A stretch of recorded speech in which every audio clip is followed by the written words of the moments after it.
안녕하십니까, 박병욱입니다. 오랜만에 우리 윤석열 대통령께서 서민들을 위한 말씀 직접 하셨네요. 30일 날 국무회의를 주재하시면서 고금리로 어려운 소상공인, 자영업자들은 죽도록 일해서 번 돈을 고스란히 대출 원리금 상환에 갖다 바치는 현실에 마치 은행의 종노릇을 하는 것 같다며 깊은 한숨을 쉬었다. 자, 이렇게 이제 용산 대통령실에서 국무회의를 주재하면서 이제 얘기를 한 얘기인데, 아마 요즘 서민들의 대출이자 압박 때문에 굉장히 어려운 그런 사정을 아시는 것 같아요. 우리나라 소상공인하고 거기에 이제 종사하는 사람들끼리 전부 합치면 한 720만 명 정도, 2022년 12월 30일자 기준으로 확인 그렇게 이제 정리해 본 내용입니다. 우리가 전 정권 때 어려운 가운데서도 보면은 노인분들이 형광색 비슷한 조끼를 입고 또 어떤 가운을 거치고 이렇게 동네에서 여러 가지 활동을 하셨죠.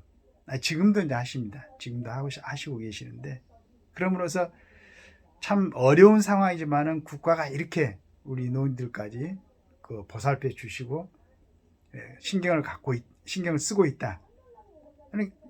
국가에 대해서 굉장히 감사한 생각을 하죠. 그 다음에 이제 경험들 하시겠지만은 각 동에 주민자치위원회도 있고 각종 위원회가 있어가지고 거기에 분과를 만들어가지고 한 여러 가지 형태로 또 주민들이 어떤 자기가 사는 지역에 여러 가지로 이제 관계를 하고 자기 의견을 내는 이런 느낌을 받습니다.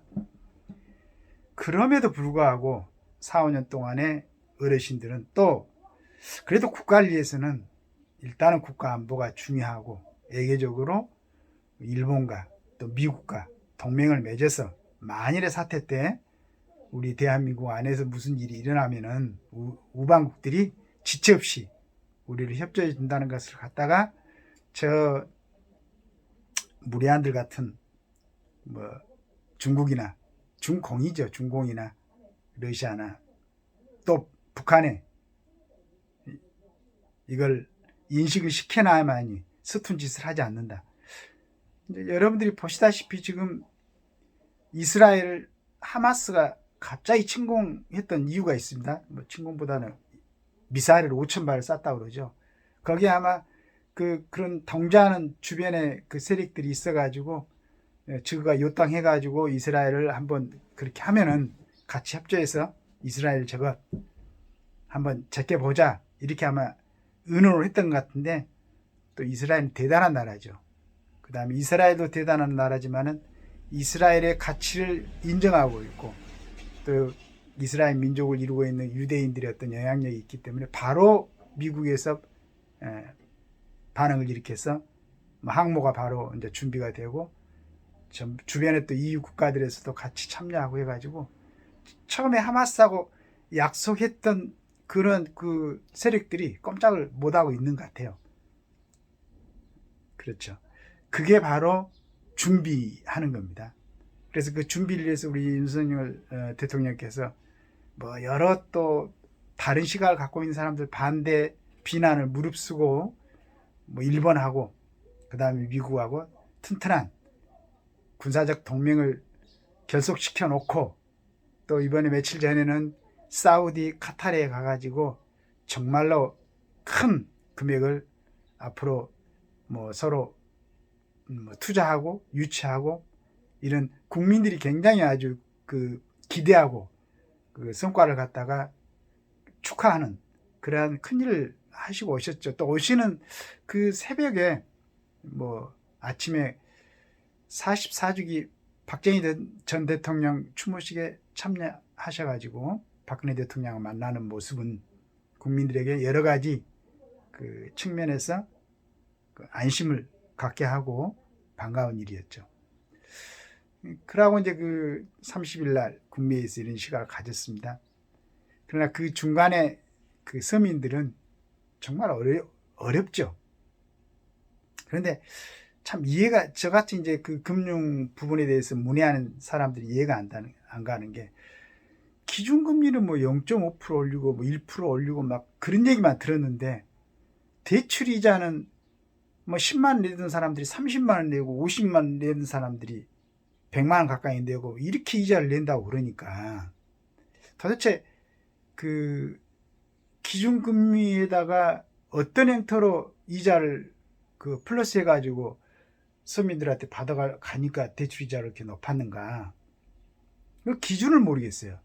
그런데 이제 다른 뭐 세세한 건 모르지만은, 여하튼 작년에 그 은행에 이자 수익으로 벌어들인 돈이 29조 원 정도, 28조 8,052억이라는데 29조 원 정도. 올해는 3분기까지 하니까 30조 9,366억 원을 벌었어요. 그런데 이제 이 돈을 작년에 쓰는 것 보니까, 그 금융계통에서 근무하던 사람들이 일찍 나가면은, 그러니까 명예퇴직이라 하죠. 10억 가까이를 지급을 하고, 그 다음에 금융기관에 종사하는 사람들의 연봉이 평균 1억이 넘는다고 그러니까, 대한민국이 어려운 가운데서도, 또 코로나 가운데서도 금융계통에 근무하는 사람들은, 서민들이 그 대출을 받는다는 것은 돈이 없다는 얘기죠. 뭐 사업을 하거나 가게 생활을 꾸미거나 가게를 꾸미거나. 그런데 그 사람들 그 어려운 가운데 내는 이자를 더 올려가지고 금융기관에서는 이자 수익으로, 그 수익으로 본인들의 어떤 그 퇴직금에 충당을 하고, 충당이 아니고 굉장히 뭐 붙여서, 그 다음에 본인들의 임금을 올리고, 그런 과정에서도 가끔씩 보면 또 임금 올려달라고 투쟁하고. 그러면은 국가가 있는 것은 물론 이제 금융기관에서는 돈을 벌어야 되겠죠. 이자를 챙기는 건 당연한데, 기준 금리를 올리는 상당의 만큼만 이자를 올려야지. 그렇지 않아도 뭐 전 정부에서 꾹꾹 누르고 있었던 여러 가지 뭐 가스, 전기 이런 부분은 공공이금은 계속 올라가는데, 뭐 그러면 완전히 서민들은 죽어라 하는 거죠. 그래서 우리 그 강화문에 데모하러 갔던 분들이 뭐 큰 돈 갖고 은행에다 저축해 놓고 이자 수익을 받는 그런 분들이 아니죠. 그냥 6.25를 경험하고 그 어려운 시국에서 잘 살아보자고 했던 박정희 대통령 시대에 국가 재건 사업에 참여를 하고 어렵게 그 다음에 자식들 키워나가고 이렇게 했던 분들이, 지금 이 정부에서 조끼도 주고 최저생활비도 보장해주고 여러 가지 형태를 우리한테 우선 돈을 준 것 같지만, 그런 돈들이 국가 부채에서 400조입니까? 해가지고 뭐 국가 부채가 1,000조를 만들어내고 이런 걸 알고 있어요. 그러니까 조금 어렵지만은, 그래도 그 윤석열 저 사람을 대통령으로 해가지고 일단은 안보를 지키고, 그 다음에 여러 가지 국가가 제 모양대로 가는 것을 우리는 원한다 그래갖고 이제 윤 대통령을 지지하고 결국은 대통령으로 추대를 한 거죠. 투표를 통해서. 그런데 지금 서민들이 느끼는 고통은 뭐 거의 뭐 숨을 쉬기가 어려울 정도로 압박을 받죠. 부자들이야 50만 원, 100만 원이 큰 돈이 아니겠지만, 뭐 수익이 오히려 떨어지고 계속 빚을 내서 생활을 꾸려가는 서민들, 그 다음에 그 이자 압박에는 원래 내가 50만 원 냈던데 이자가 갑자기 뭐 70만 원, 80만 원 오른다. 그 30만 원 그걸로 인생을 마감하는 사람들도 있습니다. 왜냐하면 30만 원 자체가 문제가 아니고 꾸준하게 그런 압박을 받아야 된다는 그런 암담함 때문에. 그런데 금융 당국, 거기에 종사하는 사람들은 금융기관에다가 돈을 맡겨놓고 이자를 받고 있겠죠. 그런 사람들이 어떻게 이 절실하고 긴박한 소상공인들이나 자영업자들의 마음을 헤아리겠습니까? 그냥 살고 있는 세상이 틀리는 거예요. 어떤 친구가 그랬었죠. 그 철없는 친구가. 그냥 당신들은 개, 가재, 붕어처럼 그렇게 살고 우리는 용처럼 살고, 뭐 그런 사람들 하나도 지금 뭐 정리되지 않고 지금도 뭐 책도 쓰고 잘 살고 있습니다. 이걸 보고 그 4, 5년 동안에 어떻게 하든지 이걸 모습을 바꿔가지고 제대로 된 자유 시장 경제가 있는 민주주의에서 살 것인가, 그걸 위해서 지금까지 협조를 하고 움직였던 이 서민들, 그때 지금 뭐 국민의힘 국회의원들이 움직였습니까? 아니지. 그 사람들은 그냥 다시 나와서 또 공천받아서 국회의원만 되면 되니까. 그리고 그 사람들은 뭐 돈이 평균 몇십억씩 갖고 있는데 서민들이 느끼는 고통은 전혀 안 느끼고, 뭐 부동산 임대차법을 만들면서도 자기들은 먼저 더 금액을 올려가지고 계약을 하는 그런 국회의원들도 있었고, 또 뭐 여러 가지 중요한 국가 참 그런 회의를 하는 중에서도 자기 돈 벌려고 뭐 이렇게 하고 있던 친구들도 있고, 전혀 지금 잘 싸고 있죠. 내년에도 또 뭐 국회의원 나오려고 준비를 하고 있는지 모르겠는데, 그걸 눈으로 보면서 서민들이 정부를 보는 시각은 어떻겠냐 말이지. 저런 짓을 하는 사람들을 위해서 서민들이 그 고통스러운 가운데 내는 세금으로 그 특권을 누리고 있는 저런 정치인들, 거기에 야합을 한 건가, 어떻게 뭐 지금 1년 반이 넘어가고 있는데 이 정부에서는 뭐 그런 게 정리가 안 되고, 그 사람들이 뽀젓이 지금도 큰 소리 치고. 내년 4월에 총선입니다.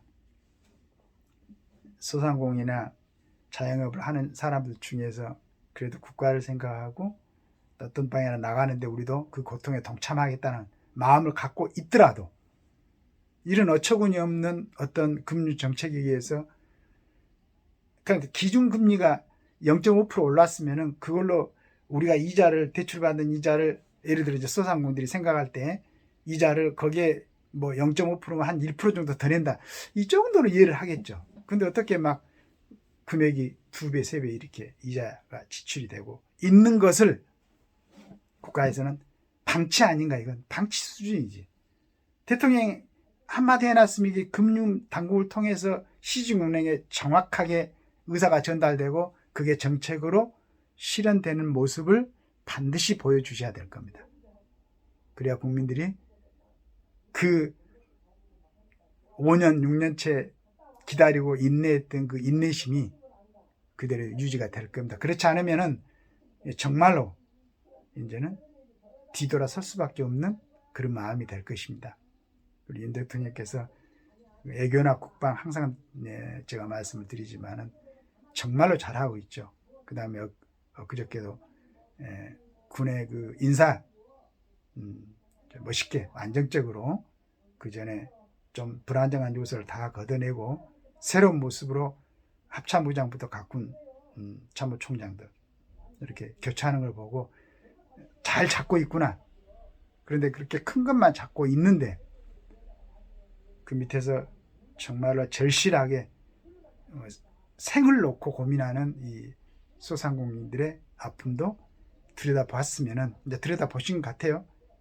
그 해결책을 강력하게 추진해서 정리하시길 바랍니다. 감사합니다.